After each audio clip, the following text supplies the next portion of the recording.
The silence when I walked through the front door was deafening. No balloons, no welcome home banner stretched across the living room, just my mother glancing up from her phone with the same expression she'd give a door-to-door salesman, and my father sizing me up like I was a stranger asking to crash on his couch.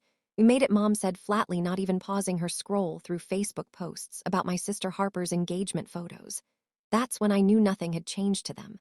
I was still the family disappointment, the one who quit the Navy and disappeared overseas to find herself, or whatever story they'd invented to explain my absence. My old bedroom had been converted into Harper's wedding planning headquarters. Boxes of white tulle and gold ribbon were stacked where my dresser used to be. I ended up sleeping in the garage that night, listening to my parents through the thin walls as they gushed about Harper's fiancé, a real officer. My mother kept saying Army intelligence, not like her voice trailed off, but I knew she meant.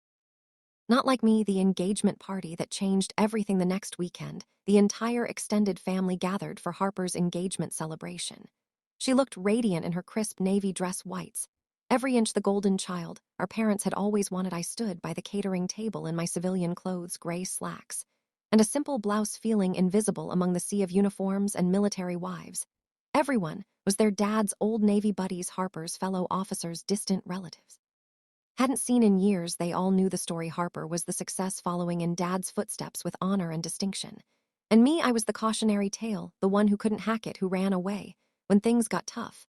I was reaching for a glass of water when the room's energy shifted. The conversations quieted. Heads turned toward the entrance. A man in full military dress uniform had entered, mid-40s, broad shoulders, chest full of ribbons that caught the light. He was late, but his presence commanded immediate respect. My heart stopped. I knew that face, Lieutenant Colonel Eduardo Ramirez. The last time I'd seen him, we were crawling through sewage tunnels in northern Iraq, dodging sniper fire during a classified extraction that was 7 years ago, in a war that officially never happened. His eyes swept the room methodically, the way we'd been trained to assess threats and allies. When his gaze found mine, he went completely still for a moment. Neither of us moved. Then, in front of my entire family and everyone who'd ever dismissed me, he straightened to attention and delivered a crisp, unmistakable salute. "Ma'am, SEAL Commander." The words hit the room like a flashbang grenade. Harper's champagne glass slipped from her fingers, shattering on the hardwood floor. My mother's phone clattered down beside it. Dad's face went through a series of expressions: confusion, disbelief, and something that might have been recognition.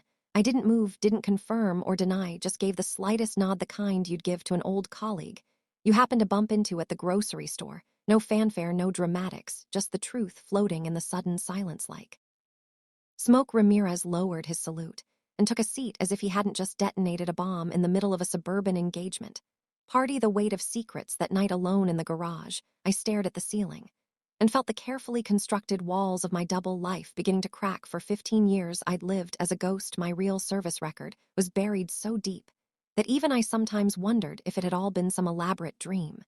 But it wasn't a dream at 18, when everyone expected me.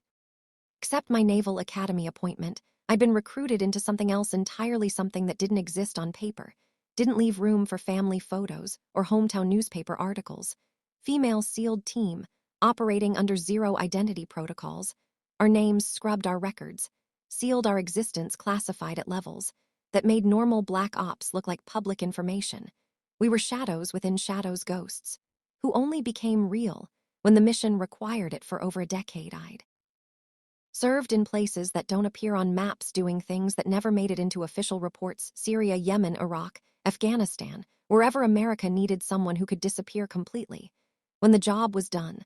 The price of that service was simple: we didn't exist. No medals, no recognition, no coming home to parades. We were expendable in the truest sense, not because our lives didn't matter, but because our deaths couldn't be acknowledged. I'd made peace with that bargain years ago. What I hadn't expected was how it would feel to be invisible to my own family, to watch them celebrate my sister's conventional military success, while treating me like a failure, a sister's dangerous curiosity. 3 days after the engagement party, my encrypted phone buzzed with an alert I hadn't seen in years. Someone had accessed Operation Storm Hatch files, the classified records of my most dangerous mission. The breach had triggered an automatic notification to anyone with operational ties to the mission. The access point traced back to an IP address I recognized: Harper's base computer. I found her in her apartment that night, still in uniform, research papers scattered across her kitchen table.